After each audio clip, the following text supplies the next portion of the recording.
What is the most bonkers thing that happened to you or your work, and your employer still expected you to continue your workday? Story 1. Snowstorm dumped like 6 inches of snow the day before, and then rain creating a sheet of ice on the roads. People were literally abandoning their vehicles on the sides of the highway because the driving conditions got so treacherous. It was safer to walk. I had just recently gotten an all-wheel drive SUV. I was expected to come in that next day, but my coworker who had a two-wheel drive sedan was allowed to stay home until the ice melted. I tried explaining that all-wheel drive does not automatically mean safe to operate on icy roads. I didn't even have chains yet at the time, but that went over like a lead balloon. There's a saying in the Canadian Army that four-wheel drive just means you can get all four wheels stuck. It's accurate. I love the morons in lifted four-wheel drive trucks that act like the laws of physics don't apply to them when speeding in icy weather. The universe might let you get moving slightly easier in certain conditions, but it doesn't mean you will stop any faster with no traction when your unweighted rear loses traction. So true. I hate laughing at others' misfortunes, but where I live, there's a two-lane cars-only highway, and people often treat stretches of it like a raceway. One day it had snowed and then started to sleet. Conditions were not good. Traffic was on the lighter side because many people stayed home. Most of the people on the road were taking it slow and steady, and things were moving fine, until Mr. Stupid in some honking huge white SUV started bobbing and weaving in and out of traffic, because he had somewhere to be, and dang it, he had four-wheel drive. Whatever, I just got out of the way and let Mr. Stupid continue on. Not worth risking an accident. Well, sure enough, about 2 miles down the road, what's sitting on its roof about 50 off the roadway? Yep, it was Mr. Stupid's white SUV. I do hope he was not injured. Man, if that's not a case of play stupid games, win stupid prizes, I don't know what is. People fail to realize that four-wheel drive is not four-wheel stop. No ill will towards Mr. Stupid or any other stupids out there, but sometimes you just gotta learn the hard way that on the road you're not more important than everyone else on there, and everyone has places to be too, so just chill out and drive safe. Story 2. I told my employer I was moving across the country and that my last day was in 2 weeks. The day came and they called me as I was on the road asking if I was going to come in. My boyfriend had a similar experience to this. He didn't move across the country, but he did change jobs/industries. Gave his old boss his 2 weeks. They were all really happy for him about his new job. All was well. He worked his last day, they threw a little lunch party for him. He said goodbye to everyone, then went to his new job the following day. At which point his old boss and several coworkers called him freaking out, asking him where he was and why he wasn't at work. His phone was off and in his locker as it was his first day at his new job, so they ended up calling me to see if he was dead or in the hospital or something.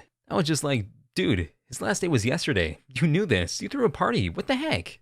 Similar experience here. I negotiated with my boss to take 5 months off because I was going overseas. At first they said no, so I said fine, I'll just resign, and they backtracked. Gave me the 5 months off unpaid, which is what I wanted. Had a mini sort of going away for lunch on my last day, then had a final weekend off to get some of my things in order. Monday rolls around. I'm about to board my plane when I get a call from our administration. You're late for work. No, I'm going overseas. Turns out no one bothered to process my forms or find a replacement for my 32-hour contract. WTF. There were only 7 people in my department too. It wasn't like I wouldn't be missed. Edit, I gave them 3 months notice too. Dave's not here, man. 3 months and they still couldn't get their stuff in order? The audacity of some people, man, let me tell ya. If I were you, I would take some extra time off too. Just tell them it's what you agreed on since they forget so easily. Story 3. At a factory, I sliced my finger open using a cutting blade that had been partially broken, resulting in the spare blade hidden inside it coming partially out of an opening. I grabbed the blade and started using the proper portion of it, but I had unknowingly placed my right index finger right over the exposed spare. I started slicing with the blade and cut a line down my finger from about the middle to the tip. Oh god. Immediately started dripping blood all over. Called my boss over the radio and they ushered me into the nurse's office. They didn't want me to go to a hospital or any form of urgent care, because that would have been an incident, and reset the days since last incident tracker that people got bonuses for. I was young and let them pressure me into accepting that, so they wrapped it up tight until my finger looked like it had a cast on it and sent me back to work. It wasn't that deep, although it looked nasty. It probably could have used stitches. It healed okay, but I still have a noticeable scar. I work in OSHA, and this is why stuff like bonuses for safe work gets me heated. It definitely shouldn't be allowed because it stops workers from getting proper protections and reporting injuries that could cause major problems. Sorry that happened to you. We give bonuses out for near miss reporting. That's fine, right? Definitely. That's great, I'd say. Depending on who you talk to, those are leading indicators for injury and can be really beneficial for building OSHA programs to prevent the near misses from becoming actual injuries. There is potential for misuse, I suppose, but investigating something is never a bad thing in my opinion. I don't care who I work for. No one could have made me shut up and go back to work after getting a big old gash in my little fingy. You're a braver and stronger man than I. Story 4. Hurricane Katrina was going to make landfall that day, and the owner of the restaurant I was managing at the time got super ticked when I said I wasn't coming in. He wouldn't accept that and kept bargaining with me. Okay, you can go in for 4 hours and I can get another manager to come relieve you. No.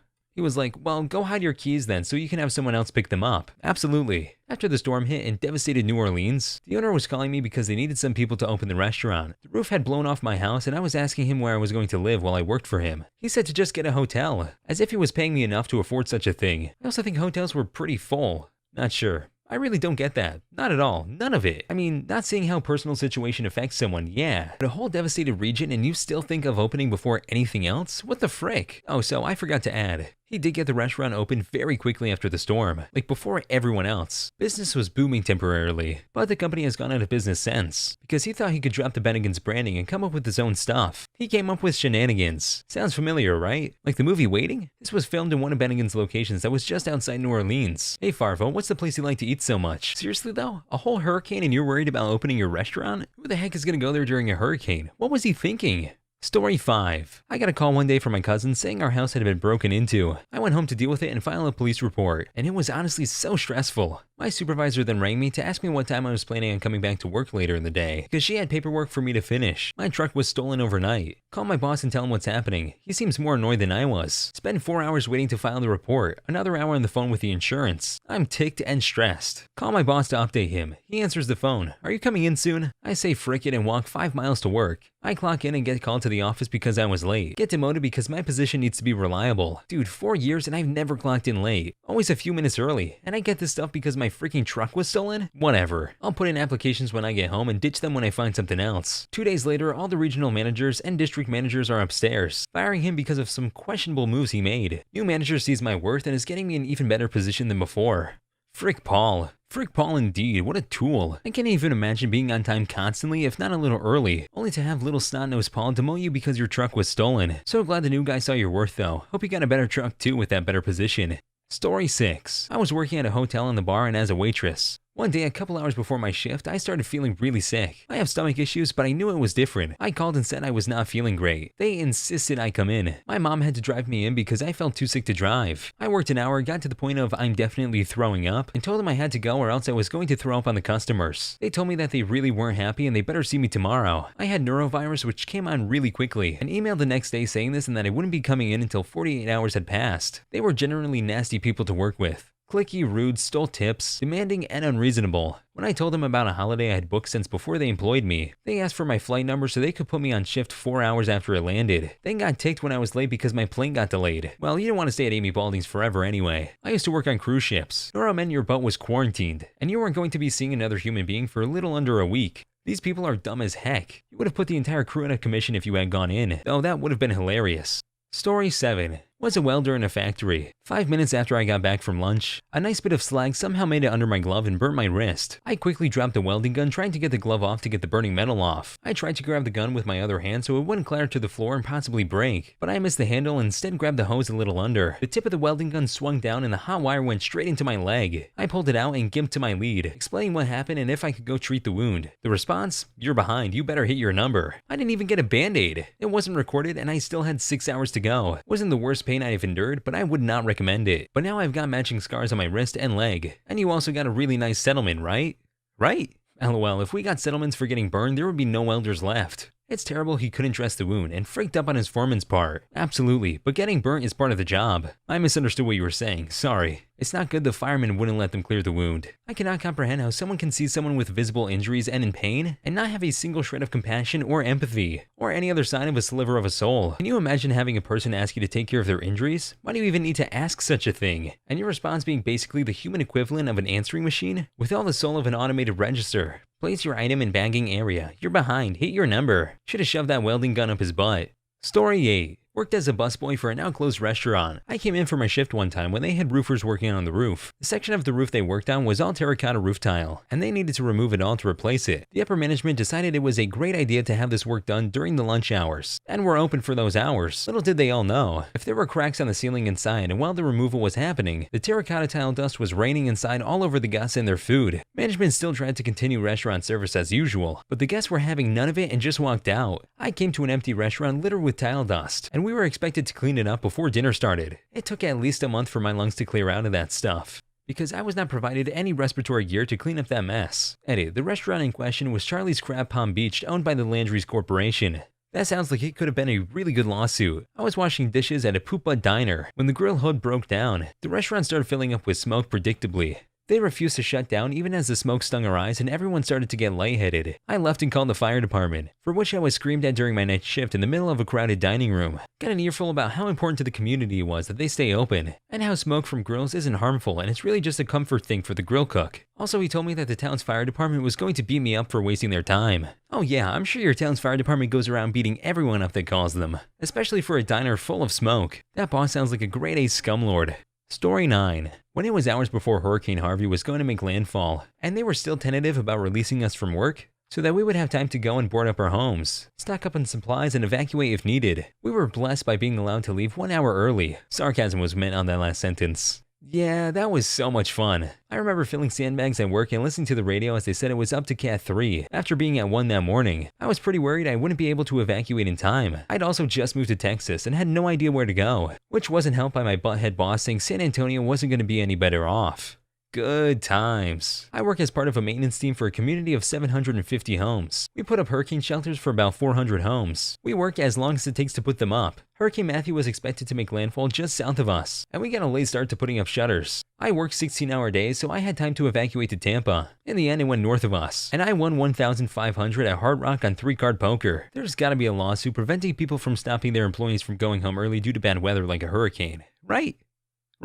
Story 10. Working at McDonald's. I was supposed to do the overnight shift, but I was sick. I mean, I couldn't get out of bed and throw up sick. Called that day, hours in advance, to say I couldn't make it in. I had been working there for quite a few years, so they knew I was competent and would never call in unless necessary. I got written up because they needed me in, because the freaking hygiene inspector was coming in the morning. I couldn't believe it. I quit not long after. Edit, to clarify, I would have still been there when he arrived, looking deathly ill and potentially throwing up most of my shift, whilst preparing food for customers. Part of me wished I had so I could tell him I was forced to work despite my condition, but that wouldn't have been fair on the customers. I recently got chewed out for calling in sick with the flu. I work in a warehouse, and bulk loading bag pouring sugar directly into semi-trailers. Everything has to be GMP, so any sort of bodily fluid anywhere needs to be cleaned up properly, and any sugar gets tossed. I was vomiting and they still expected me to drive 45 minutes to stand on top of semi-trailers for 12 hours and watch sugar flow. But that wouldn't have been fair on the customers. Mate, it was a McDonald's. The customers have accepted their fate. Story 11. Not work, but in high school on 9/11, we had a teacher who insisted we go about our normal day and speak nothing of what happened about 10 minutes after the second plane hit. Every other classroom in the school had the news on, and she refused to even acknowledge what was going on. So weird. All my teachers at least had the news on mute. I think there was some teaching, but mostly about the current event, since it was obvious to them that it was history in the making. It was history in the making, and you can study that in history class. OP's teacher taught math. Important to note that well-prepared teachers do their best to protect their students. There were hours, days, years of chaos during and after that day.